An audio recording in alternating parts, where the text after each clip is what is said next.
अंशकं श्रेयसां परिवर्धकं धर्मसंबन्धकं भव्यजीवमनः प्रतिबोधकारकमिदं शास्त्रं श्रीरत्नकरण्डकश्रावकाचार्यनामधेयम् अस्य मूलग्रन्थकर्तारः श्रीसर्वज्ञदेवास्तदुत्तरग्रन्थकर्तारः श्रीगणधरदेवा प्रतिगणधरदेवा तेषां वचनोऽनुसारमासाद्य श्रीमद् समन्तभद्राचार्यदेवैर्विरचितम् मङ्गलं भगवान् वीरो मङ्गलं गौतमो गणी मङ्गलं कुन्दकुन्दात्यो जैनधर्मोऽस्तु मङ्गलम् सर्वमङ्गलमाङ्गल्यं सर्वकल्याणकारकं प्रधानं सर्वधर्माणां जैनं जयतु शासनम् कोटिशतं द्वादशैव कोट्यो लक्षान्यशीतिस्रधिकानि चैव पञ्चाशदष्टौ च सहस्रसङ्ख्या मेतश्रुतं पञ्चपदं नमामि हरिघन्तभासियत्थं गणकरदेवे गन्त्यं सम्मं प्रणमामि भक्तियुक्तो सुदनानमगो वयं शिरसा इच्छाएं बनते सुध भक्ति का सको को तो सालोचिम अंगो वंग पहिने पाऊने प्रेमी सुत पणिमाणी ओ गुरु गए चूलिया चे सुत थे तुधम कायम सयानी चुकाल मुंचे में पूजे में वंदामी नमसामी दुख को कम खो वोई लाओ सुगयम नम समाय नम जिनून संपत्ति गो मध्यम नमोस्तु पूर्वाणी श्री स्वाध्याय विलायम श्री आचार्य भक्ति का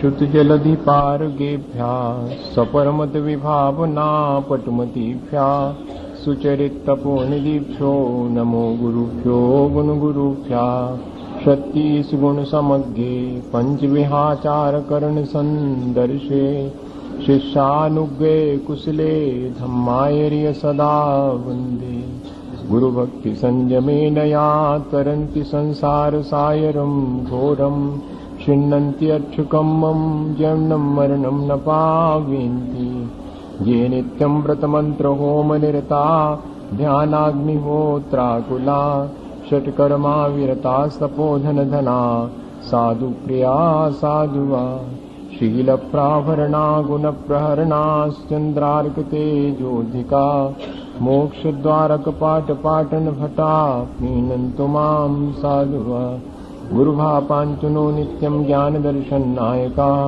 चारितारणौ गंभीरा मोक्षमार्गोपदेशका इच्छाएं बनते आर्य भक्ति काउ सुखो को तो सालोचिम समनानुसमदिन समचरयुक्तानं पंचविहाचारणं आर्याणं आयरादिसुदनानोपदेशानं वच्यानं तिरुनुपालनयानं सबुसाऊनं सयानिकालम् अंचे पूजे वंदामि नमसामि दुःखो को कमखो वोइलाओ सुवेगमनं समायमनं जनुन संपत्ति भूमच्छम् नमः श्रीवर्धमानाय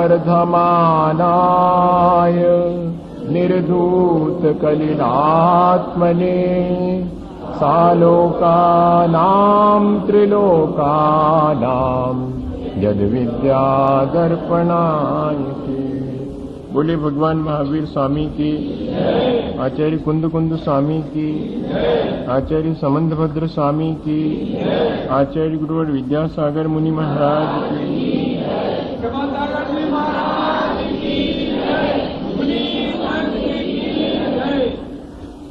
ये रत्नकरण्डक श्रावकाचार्य आचार्य समंतभद्र स्वामी का अपन पढ़ रहे हैं।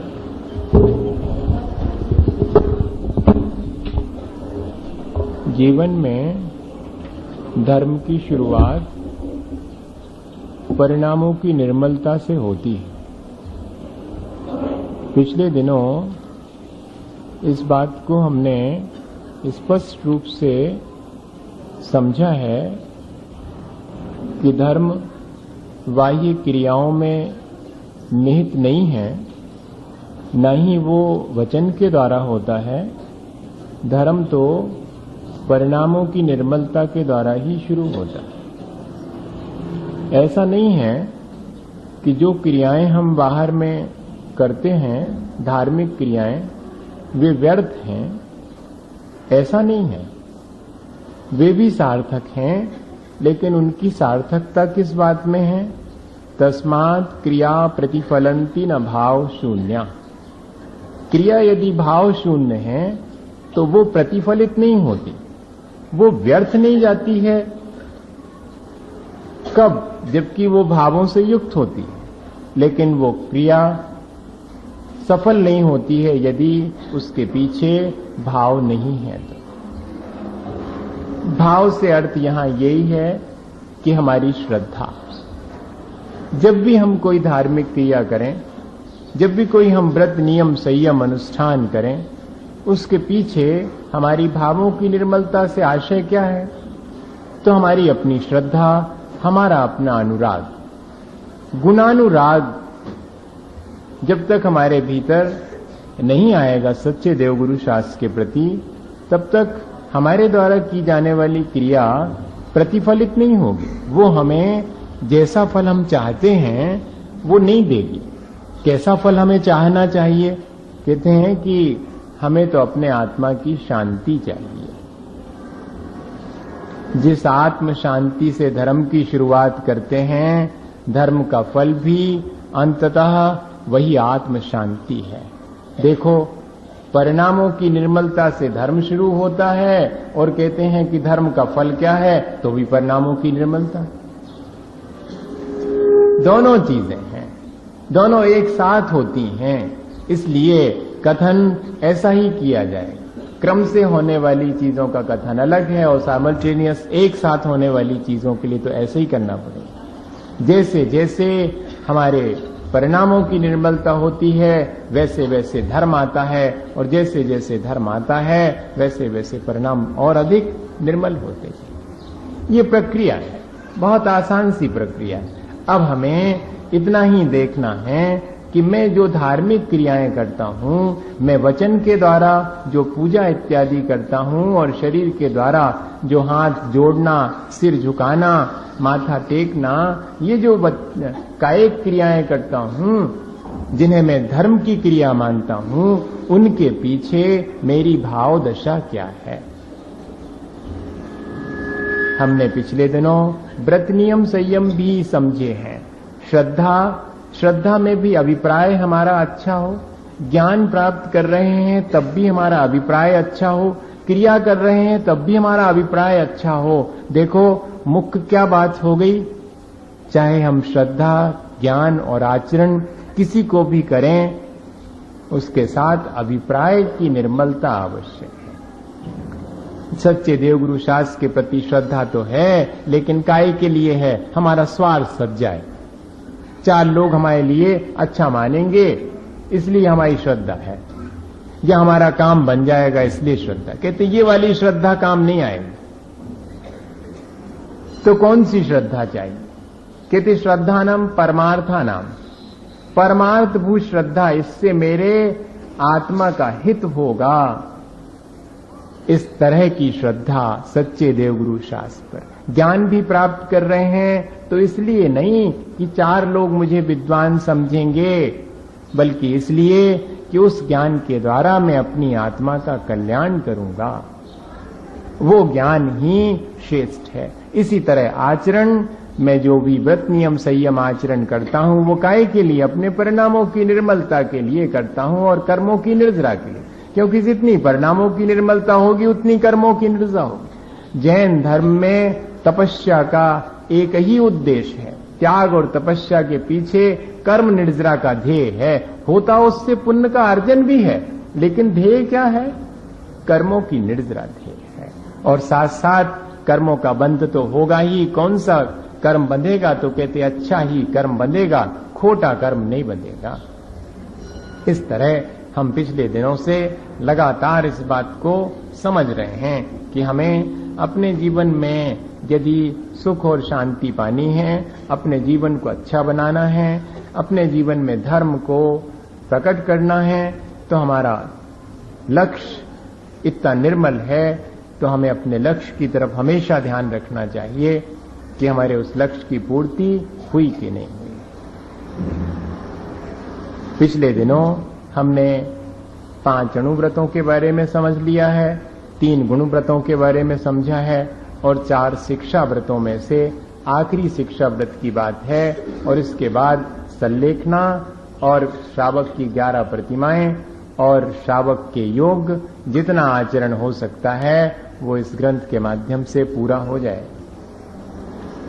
4 शिक्षा व्रतों में से सामायिक भी हमने जान ली है कि ऐसे सामायिक करनी चाहिए, और सामायिक का समय बढ़ाने के लिए सबसे अच्छा है कि प्रोषद उपवास करें, जिससे कि खूब समय दिन भर मिले तो हम सामायिक करें। सामायिक करें तो अपन सामान्य रूप से यही समझते हैं कि हाथ पे हाथ धर ले और बैठ गए, शुरू हो गई सामायिक। जी इतना छोटा सा अर्थ नहीं है सामायिक का कि हाथ पे हाथ धर ले बैठ गए, हो गए, घंटे भर को बैठ गए। सामान्य रूप से तो यही, जब किसी को कहो कि सामायिक करेगा तो उसको लगता कि अरे हम तो कर ही नहीं पाए, वो तो हम ऐसे बैठे नहीं है दिन भर। सामायिक का अर्थ इतना छोटा नहीं है। 5 पापों का त्याग करके पंच परमेष्ठी का स्मरण जब किया सो तभी सामायिक है, और जब सुख दुख में समता भाव रखी सो सामायिक है, और लाभ हानि जय पराजय में सब में समता भाव रखी सो सामायिक है। क्षेत्र में इष्ट अनिष्ट की बुद्धि नहीं करी सो सामायिक है, और काल में इष्ट अनिष्ट की बुद्धि नहीं करी, द्रव्य में इष्ट अनिष्ट की बुद्धि नहीं करी तो भी सामायिक। जी ऐसी सामायिक हम बड़े आसानी से कर सकते हैं। तो कहते प्रोषद उपवास का नियम लेकर के दिन भर धर्मामृतम सतर्षणा, फिर धर्मामृत को पीता रहता है, वो 24 घंटे समता पर नाम रखता है, तो उसकी सामायिक तो चलती रहती है और प्रोषद उपवास भी हो गया। और फिर उसके बाद तीसरा कौन सा व्रत? पहले तो देशावकाशिक, पहले देश व्रत मर्यादा कर ली, बहुत दूर दूर नहीं जाएंगे, एक छोटी सी निश्चित सीमित मर्यादा कर ली, सामायिक करी, प्रोषदोपवास हो गया। और फिर उसके बाद कहते हैं जो व्यक्ति जितना संतोषी हो जाएगा भैया, वो तो अपने द्वारा दूसरे की सेवा करेगा ही, वो अपनी सेवाएं देगा। जो असंतोषी होता है वो सबकी सेवाएं चाहता तो है, लेकिन दूसरे की सेवा नहीं करना चाहता, सबसे सेवा करवाना चाहता। सब सुख सुविधा के साधन उसको मिल जावे, ऐसी चेष्टा किसकी होती? लालची की होती व्यक्ति की, या असंतुष्ट व्यक्ति की होती। जिसको अपने भीतर आनंद आ रहा है उसको बाहर से किसी आनंद के साधन जुटाने की आवश्यकता क्या है? कहती जितने ज्यादा जो व्यक्ति अपने लिए मनोरंजन के साधन जुटावे, समझना उतना ही दुखी है। और अपन तो जा समझत के जी बहुत बड़े आदमी, बहुत सुखी हैं, इनके बहुत प्रकार के मनोरंजन के साधन। नहीं, जो जितने मनोरंजन के साधन बाह्य जुटावे सो समझना उतना दुखी है, जब तो बाहर से सुख की कोशिश कर रहा, और भीतर जिसके सुख होता तो बाहर के सुखों का आएगो जुटाता वो। ऐसा व्रती व्यक्ति विचार करता है कि अब मुझे बहुत संतोष पूर्वक जीवन जी रहा हूं, मुझे मेरी आवश्यकताएं तो पूरी आसानी से हो जाती हैं, अब क्या करूं? जिन्होंने संसार के 5 पापों का त्याग कर दिया, आरंभ परिग्रह का त्याग कर दिया है, जो अपने पास कुछ नहीं रखते हैं, उनके लिए सबसे पहले मैं अपने पास संचित वस्तु में से देऊं।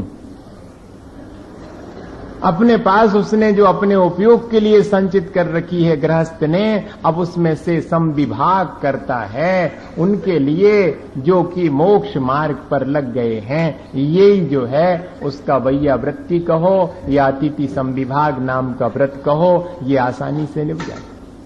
लेकिन इसका उद्देश्य सिर्फ ये नहीं है कि मैंने उपकार कर दिया दूसरे पर, उनकी सेवा कर दी। नहीं, सच्ची सेवा अपन ने क्या समझा कि सच्ची सेवा तो वो है मोक्ष मार्गी की, कि हमने खुद अपने जीवन में थोड़ा सा मोक्ष मार्ग अंगीकार कर लिया। ये सच्ची सेवा है। उनके महाराज के पैर दबा दिए, वो तो सेवा है ही, लेकिन उनके पैर दबा के निकट बैठ करके हमने उनके जैसा थोड़ा सा आचरण भी अपने जीवन में अंगीकार कर लिया है, ये उनकी वास्तव में सेवा। भगवान के पांव दबाओ, तो क्या हुई है बताओ? उनके थोड़ी पांव पिरा रहे भगवान, मूर्ति के दबाव। तो मूर्ति के पैर दबाने से नहीं होगा। मूर्तिमान जो हमें संदेश दे रहा है वो संदेश ले लेंगे हम, तो वो उनकी सेवा हो जाए। इसी तरह शास्त्र की सेवा क्या है? कहते शास्त्र का पारायण करना और उसमें लिखी हुई बात को ग्रहण करना, ये शास्त्र की सेवा है। शास्त्र की सेवा एक ये भी है कि किताब फट रही हो तो उसकी जिल्द बांध दो, अच्छी जिल्द लगा दो, संभाल के रख दो, ये भी है, ये बाह्य में है। जैसे मुनि महाराज के पैर दबा दो, आहार इत्यादि दे दो, ये उनकी सेवा। बाहर में भगवान की पूजा करो, रक्षाल करो और वेदी जरा ठीक ठाक, मंदिर साफ सुथरा रखो, ये तो सब है ही बाह्य में। लेकिन इसके पीछे उद्देश्य क्या है? गुणानुराग। और जिसको गुणानुराग होगा वो अपने गुण जरूर बढ़ाएगा।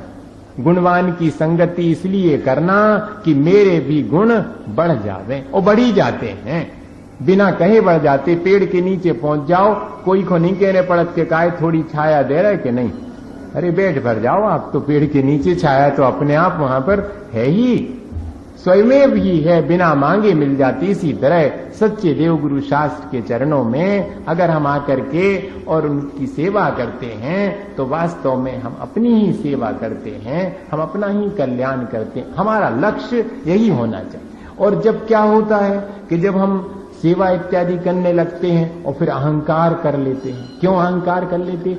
उनसे हम कुछ ले तो पाते नहीं हैं और हमें ये लगने लगता कि हम ही तो सब कछु दे रहे, हम अब बिहाने से यहां देव बंद कर दिए सो सब धरो रहे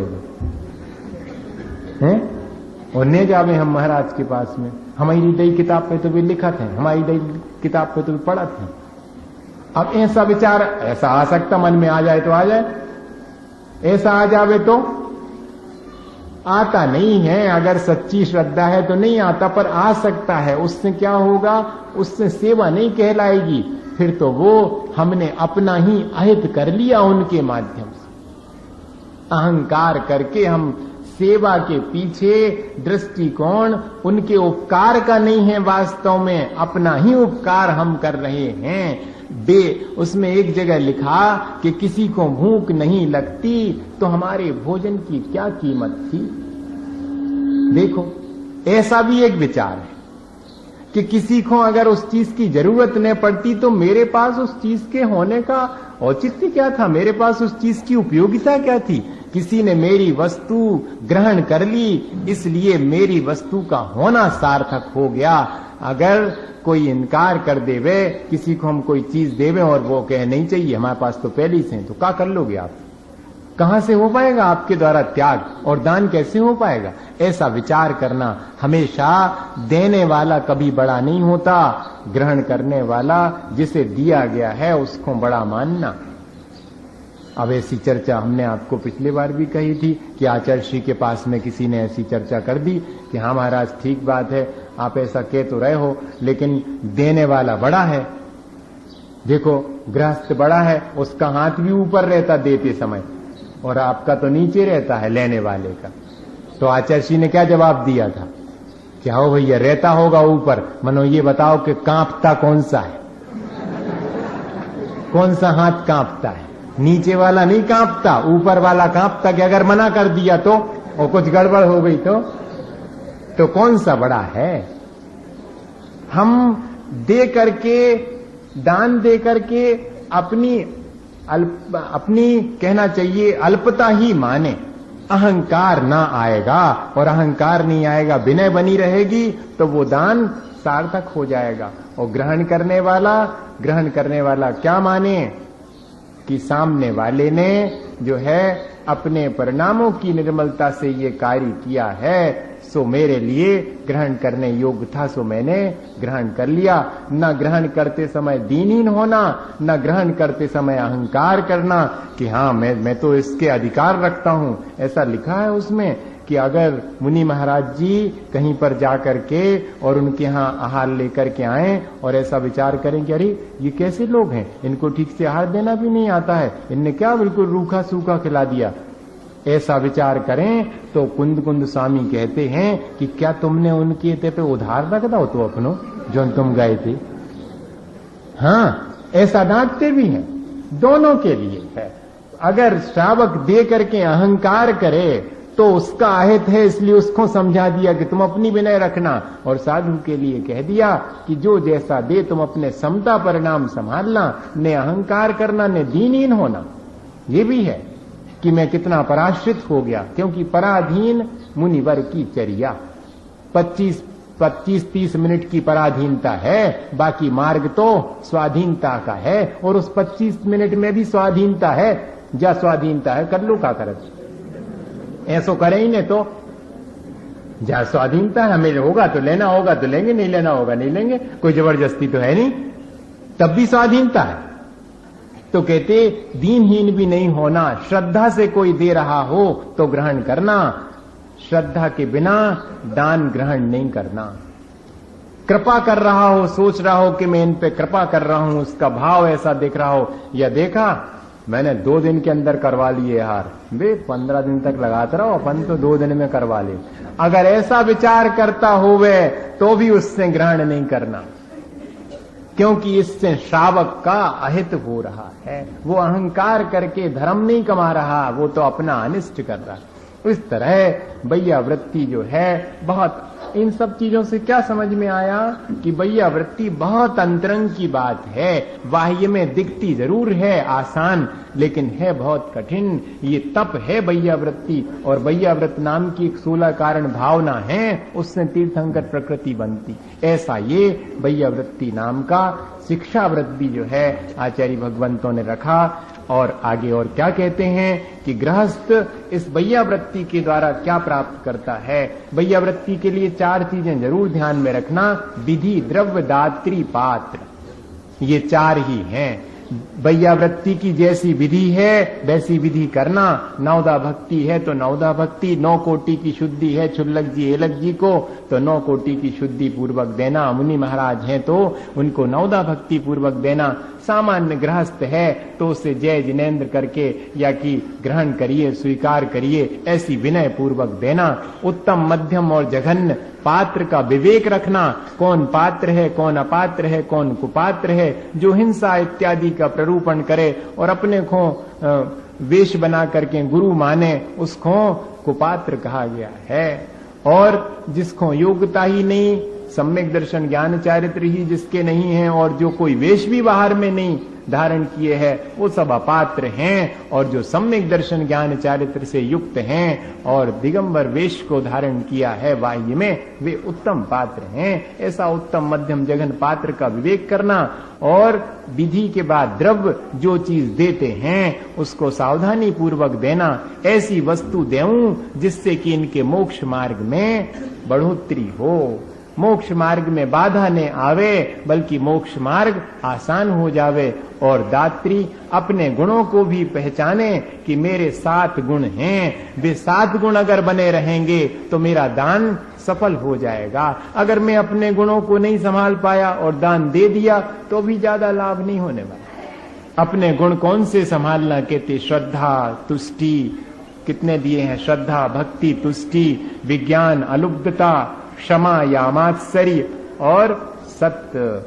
ये इस प्रकार दाता के जो 7 गुण हैं वो भी संभालना चाहिए। इस प्रकार अगर विधि, द्रव्य, दात्री, पात्र इनका विचार करके दिया जाए दान, तो श्रेष्ठ दान माना जाता है। और उस दान का दीयमानस्य फलम दर्शनम, अब ऐसे दान का क्या फल होता है वो बता देते। और जब भी फल बतावें तो ये नहीं समझना कि लालच दे रहे, फल बताने का तात्पर्य ये है कि व्यक्ति जो है इस बात को जाने कि मैंने किस चीज के लिए, पाने के लिए ये किया है, मुझे और कुछ फल नहीं चाहिए। ये फल जो उससे सहज ही मिलता है वो मैं जान लूं कि ये फल मुझे मिलेगा, इसलिए उस कार्य को पूरे श्रद्धा पूर्वक संपादित करूं। इसके लिए फल बताते हैं। क्या फल है? गृह कर्मणापि निश्चितम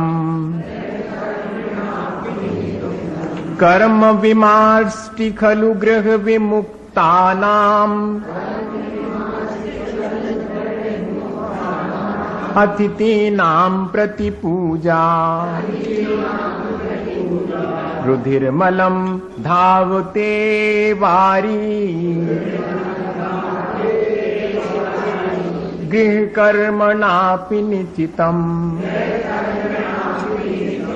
कर्म विमार्ष्टि खलु गृह विमुक्तानाम्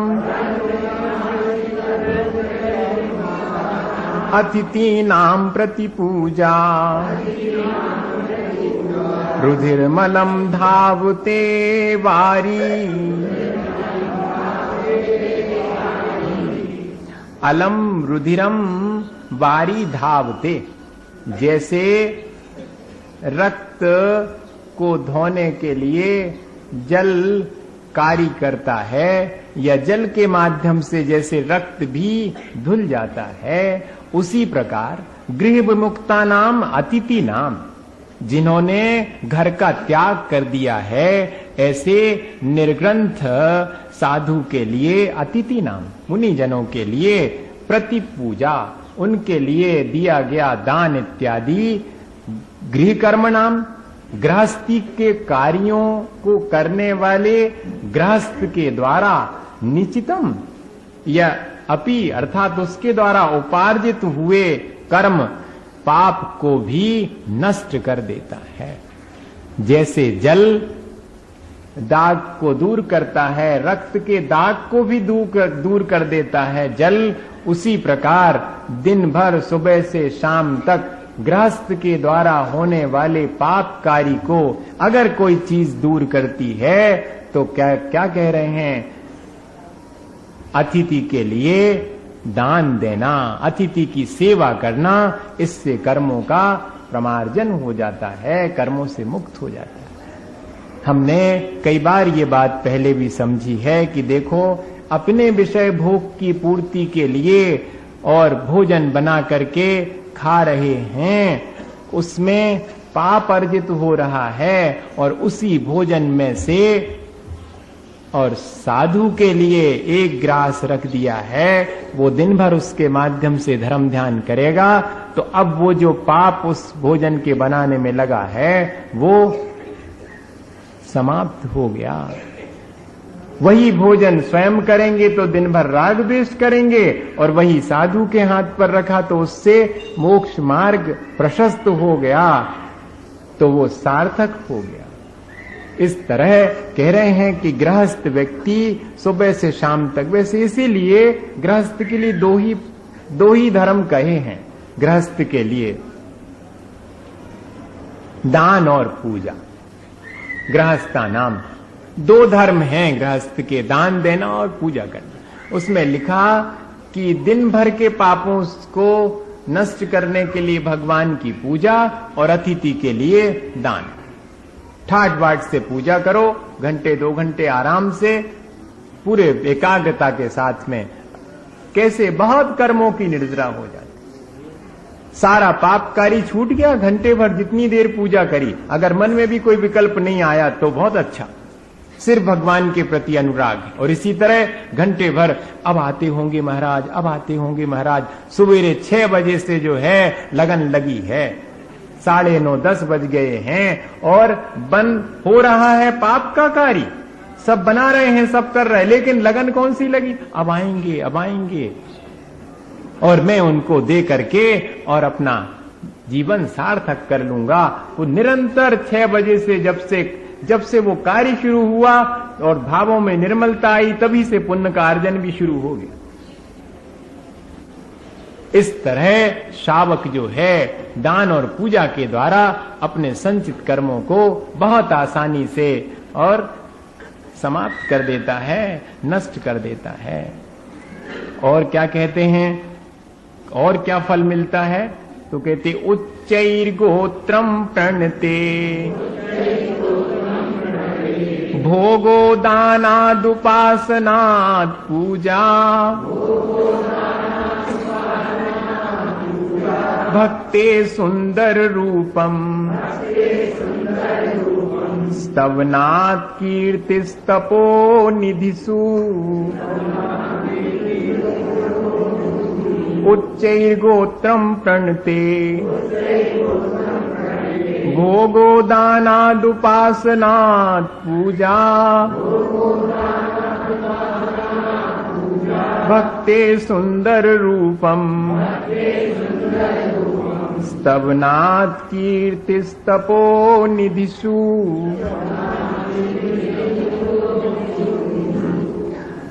कहते तपोनिधिषु प्रणते।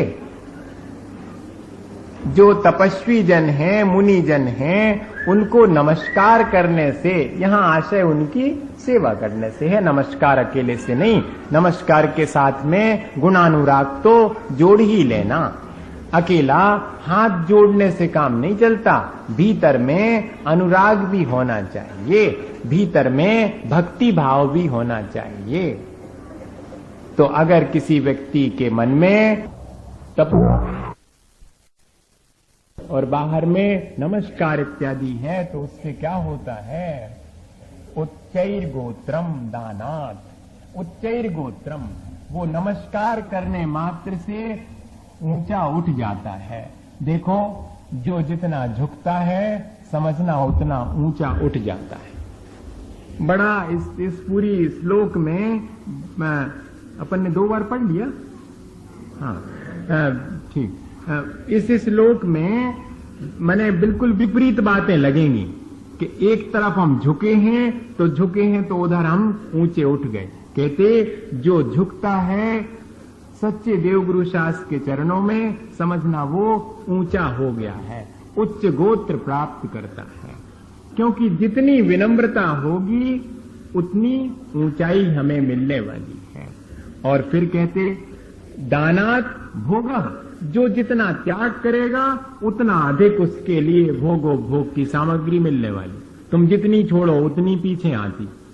तो कहते दानात् भोगः, जितना हम त्याग करेंगे उतना अधिक सामग्री संचित होगी। उपासनात् पूजा, अगर दूसरे का सम्मान करो तो खुद को सम्मान मिलेगा, और दूसरे का अपमान करो तो अपने को अपमान मिलने वाला। सीधा सीधा है। तो कहते उपासनात् पूजा, अपन करने गए थे दूसरे की पूजा और अपन खुद हो गए पूजा के लायक। ऐसा है ये धर्म। भगवान की पूजा करते करते जिंदगी भर उन्हीं की पूजा करने की सलाह नहीं दे रहे भगवान। भगवान ये कहते कि तुम ऐसे ही पूज्य बन सकते हो, मेरी पूजा का फल तो ये है, बंदे तद्गुण लब्धे। मैं वंदना करता हूं, मैं पूजा करता हूं आपके जैसे होने के लिए। तो कहते वही चीज है उपासनात् पूजा। अगर हम भगवान की निकटता प्राप्त कर ले, मैं उनकी उपासना करें, तो हम स्वयं ही भगवान बन जाएंगे, हम स्वयं पूजा के योग हो जाएंगे। भक्ति सुंदर रूपम, और अगर हमारी भक्ति भावना है तो रूप हमारा सुंदर होगा। वास्तव में मन तो वही सुंदर है जिसमें भक्ति है। हाथ वे ही सुंदर हैं, कंगन पहने हैं वो वाले हाथ सुंदर नहीं है, वो हाथ सुंदर हैं जो कि देते हैं, दान देते हैं। वो मुख सुंदर नहीं है जिसके द्वारा दूसरे की निंदा की जाती है, मुख तो वो सुंदर है जिससे दूसरे के गुण गाए जाते हैं। इस तरह अगर हम अर्थ लें तो कहते भक्ति, जिस मन में भक्ति है वही सुंदर है, और बाहर में भी भक्ति से सुंदरता प्राप्त हो जाती है। और कहते स्तवनात् कीर्ति, दूसरे की प्रशंसा करने से, स्तुति करने से भगवान की स्वयं को यश प्राप्त होता, स्वयं की कीर्ति होती है। इस तरह देखा जाए तो ये चीजें अनायास प्राप्त होने वाली हैं। जैसे वृक्ष के नीचे पहुंचने पर छाया मिलती है, ऐसे ही भगवान के प्रति हमारी विनम्रता हमें ऊंचा उठा देती है।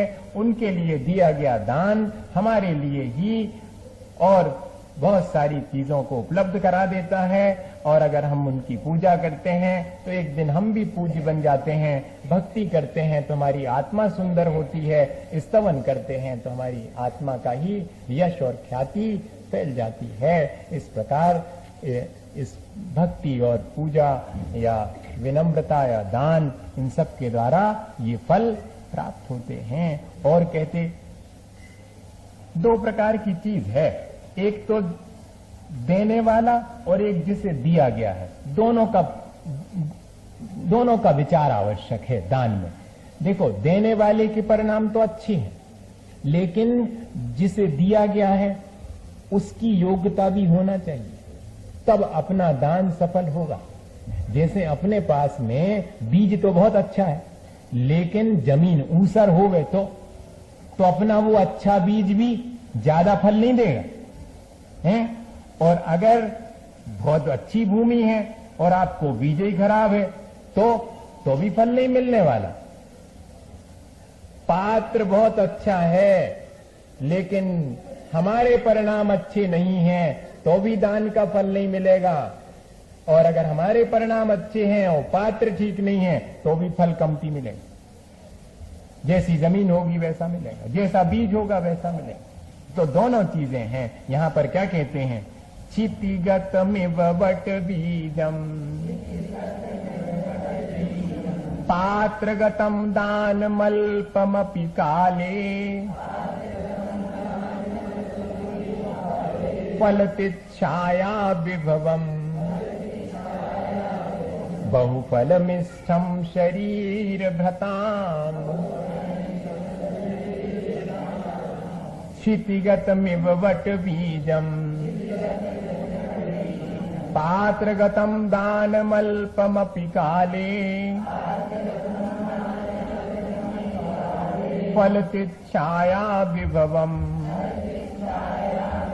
बहुफलमिष्ठम शरीर भृताम। शरीर भृताम बहुफलम इष्टम कहते बहुत फल को देने वाला है। थोड़ा सा भी अगर दान दिया गया हो तो भी बहुत फल देता है। कैसे देता है, कहते काले पात्रगतम अल्पम अपि दानम। एक चीज तो यह है कि उचित समय में दिया गया हो और उचित पात्र को दिया गया हो। गर्मी के दिनों में जबकि बिल्कुल जमीन में दरार पड़ी है, जब वो तो क्या काम, वो थोड़ा गीलो हो जाए, एक पानी गिर जावे फिर वो के बाद वो तो कहते योग काल भी होना चाहिए बीज बोने के लिए।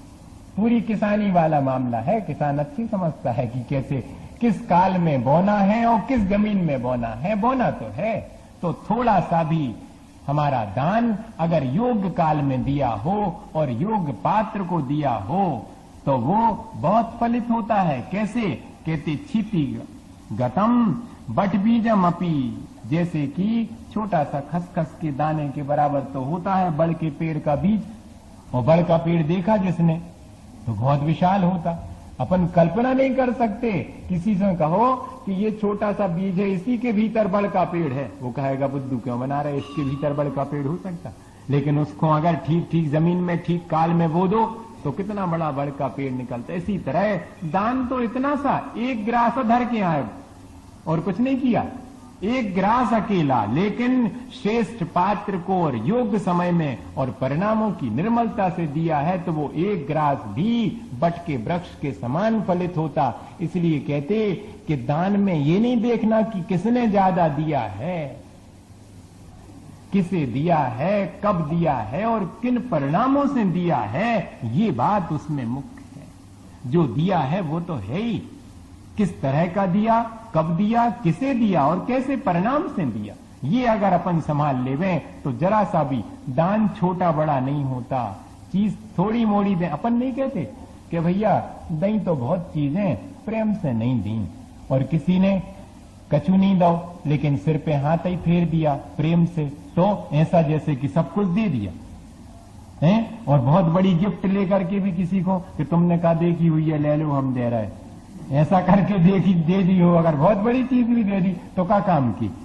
इसी तरह ये है यहां पर कि परिणामों की निर्मलता के साथ योग देश में, योग काल में और योग पात्र के लिए जरा सा भी दिया हो, ये नहीं देखना कि कम दिया या ज्यादा दिया, किसने कीमती दिया किसने सस्ता दिया। कीमती सस्ते से और कम ज्यादा से मतलब नहीं है, ये तो योग स्थान में या कि योग समय में और योग परिणाम के द्वारा दिया गया। क्या देता है शरीर भृताम, छाया विभवम, कहते जैसे कि वृक्ष बड़ा होकर के छाया देता है, इसी तरह जो है दान जो है जो फलित होता है तो हमें भी छाया मिलती है। अर्थात छाया का अर्थ क्या, संसार में सुख और शांति मिलती, महात्मा कह लीजिएगा उसको, वैभव कह लीजिएगा, वो सब चीजें, और थोड़ी मोड़ी नहीं बहुत। और कौन सी, इष्टम, कहते जो हमारा अभिलषित था, जो हमने मन में चाहा था, वो सब आसानी से प्राप्त हो जाता है। इस प्रकार से अपन ने समझा कि हमें किस बात का विचार करना चाहिए? देते समय अपने परिणामों का भी विचार करना, अपने परिणाम न बिगड़े, और जो जिसे दे रहे हैं वो किस प्रकार का है उसका भी ध्यान, और योग्य समय में योग्य वस्तु को ही हमें देना चाहिए। इस तरह अगर हम देते हैं तो हमारा दिया हुआ हमें ही लाभप्रद है, और जो जिसको दिया है उसका भी उपकार करने वाला है। इस तरह स्वपर के उपकार के लिए अपने दिए हुए वस्तु को ही दान कहा गया। ऐसा दान, ऐसी सेवा और भैया वृत्ति हम सब करें। इसी भावना के साथ आचार्य गुरुवर विद्यासागर मुनि महाराज